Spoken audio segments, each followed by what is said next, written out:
Good morning, good afternoon, or good evening, and assalamu alaikum. Today is Cinco de Mayo for the year 2024, and we have the pleasure of recording Mentorship Moment number 5. So let's go back to Mentorship Moment number 4. Now I have submitted to the will of Allah. I know I am a servant. Allah has shown me that it's His money and not my money, and I have to put my family in front of my work.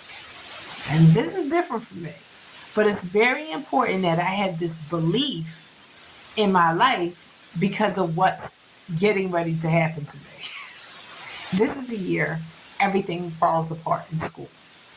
My daughter is in ninth grade. My son is in elementary school. And my middle child has just started middle school.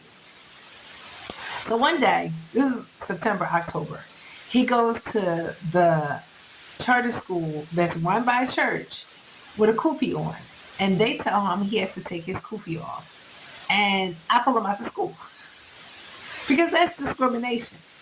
And I'm really surprised that this type of discrimination is going on in the 21st century. It's a kufi. So it's not like Philadelphia doesn't have Muslims who wear kufis.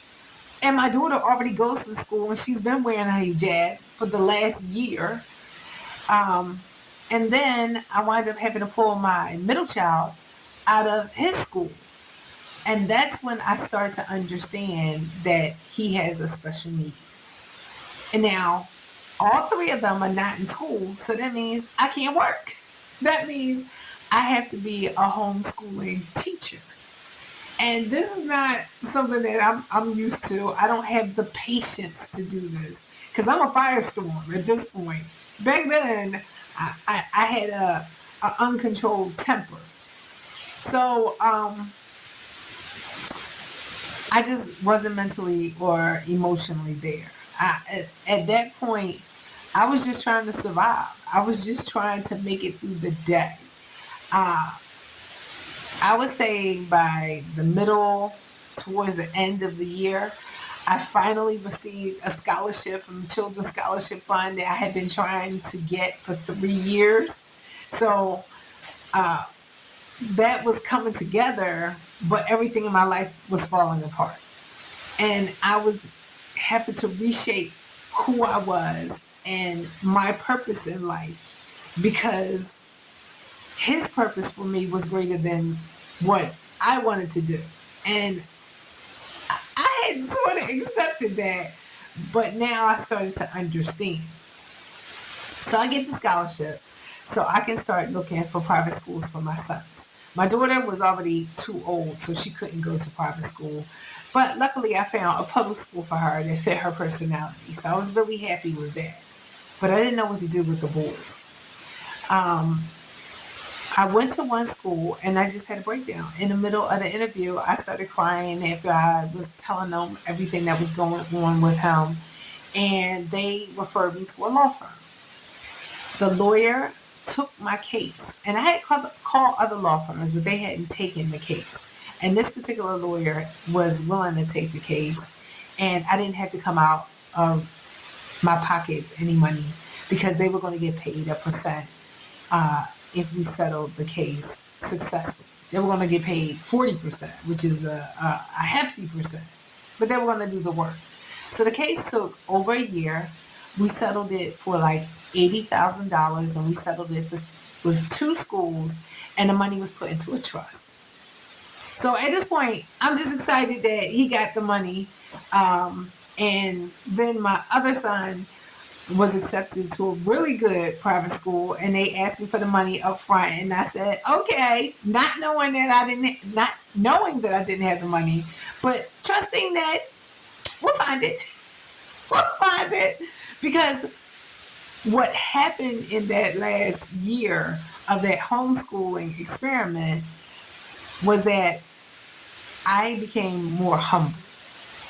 So I was used to helping other people, but I wasn't used to being on the receiving end of help. I wouldn't ask anybody, especially strangers, but I was blessed to be a part of a community who looked out for one another. Now, that was different for me because you give to the church, but the church doesn't necessarily give back to the people that give to them. They use that money to give to other people, other less fortunate people. So I didn't consider myself less fortunate, but the people in my community looked out for me because I wasn't asking anything. Like, you could see that I was falling apart, but I wasn't saying anything. So I really thank them for having the emotional intelligence to understand what was going on with me.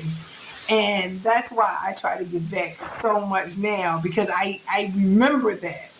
And I remember that I had to put my pride aside. And that wasn't easy for me. That was definitely not easy. Um, and then when we settled my son's case, I started to understand that that was like my third or fourth settlement. I had settled cases before. The first case I settled when in 1995, I was in a car accident where I broke my femur bone because the driver had fell asleep, and we settled that case for $125,000, and then $1,000 a month for 3 years, and I blew all that money. And so that's why I'm really conscious about how I spend my money now, because I've watched it come and go through my hands without any consequence. So if I had did what I was supposed to do then, I could be a lot further now. But mashallah, now I get to share the lesson and the mistakes I made, so that you don't make those mistakes. So I think that this is a alhamdulillah, because I'm very thankful that I get to share the journey. And the journey is not about money.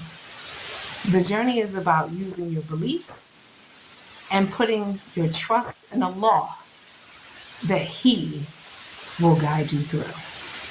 And that's the message for Mentorship Moment number 5, and hopefully Mentorship Moment number 6. We'll finally get to talk about the wealth building series. Thank you for joining me, and assalamu alaikum. Good night.